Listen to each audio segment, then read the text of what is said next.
Hello, I'm Kevin Hayes, the Story Man, and this is the Nightly Bedtime Story Podcast, where you can hear a bedtime story every night.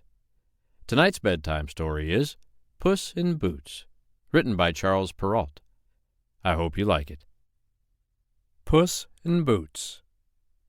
There was once a miller who, at his death, had nothing to leave his 3 sons except his mill, his mule, and his cat. The eldest son took the mill, the second took the mule, and as for the youngest, all that remained for him was the cat. The youngest son grumbled at this. "My brothers," said he, "will be able to earn an honest living, but when I have eaten my cat and sold his skin, I shall die of hunger." The cat, who was sitting beside him, overheard this. "Nay, master," he said, "don't take such a gloomy view of things. If you will get me a pair of boots made so that I can walk through the brambles without hurting my feet, and give me a bag, you shall soon see what I am worth." The cat's master was so surprised to hear his cat talking that he at once got him what he wanted. The cat drew on the boots and slung the bag round his neck and set off for the rabbit burrows.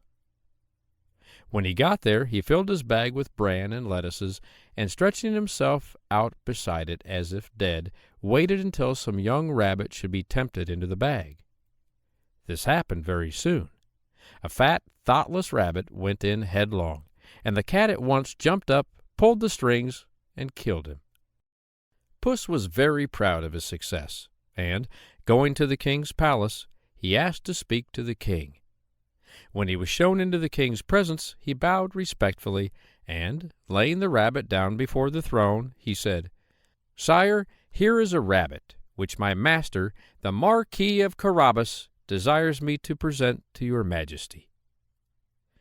"Tell your master," said the king, "that I accept his present, and am very much obliged to him."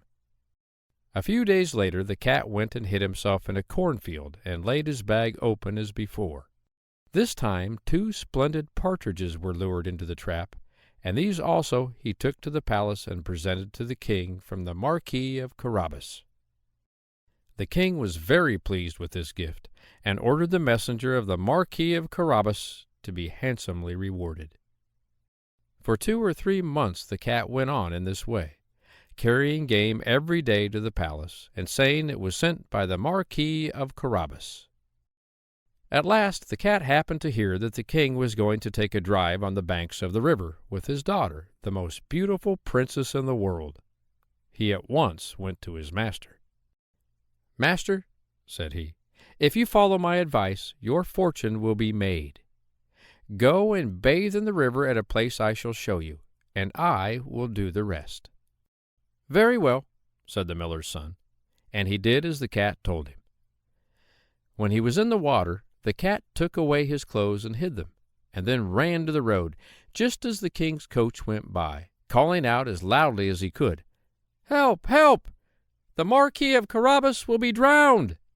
The king looked out of the carriage window, and when he saw the cat who had brought him so many fine rabbits and partridges, he ordered his bodyguards to fly at once to the rescue of the Marquis of Carabas.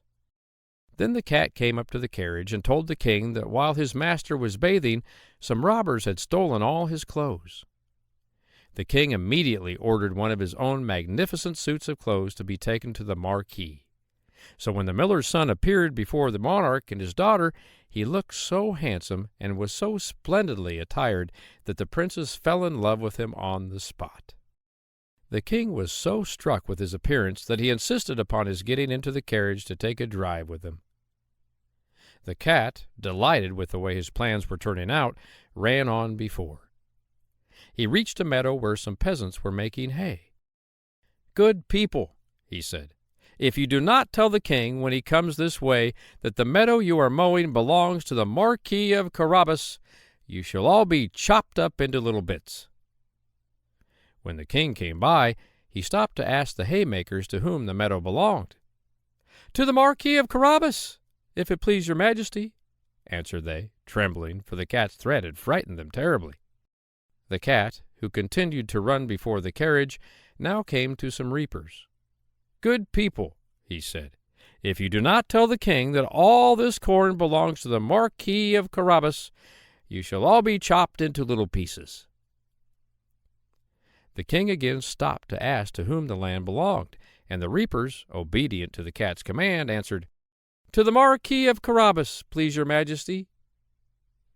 And all the way the cat kept running on before the carriage, repeating the same instructions to all the laborers he came to, so that the king became very astonished at the vast possessions of the Marquis of Carabas.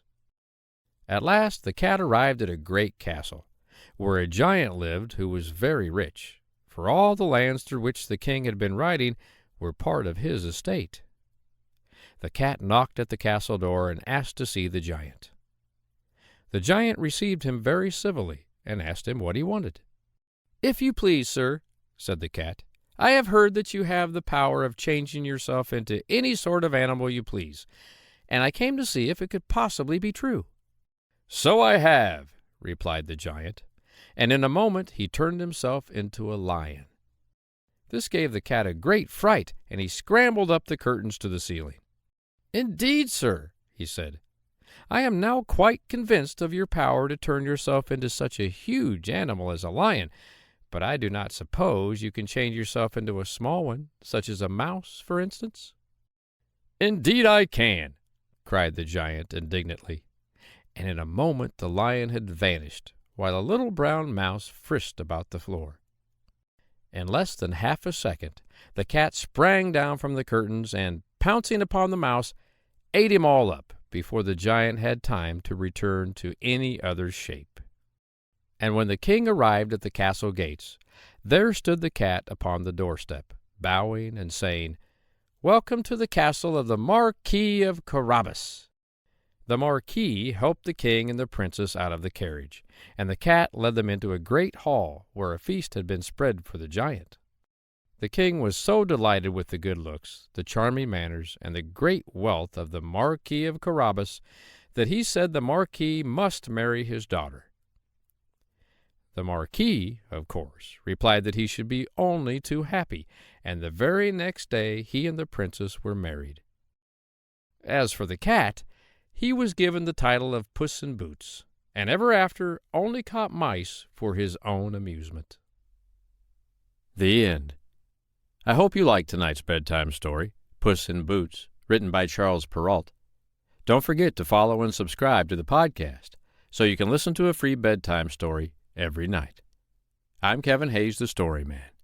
I'll be here tomorrow night to read you another bedtime story. But for tonight, good night.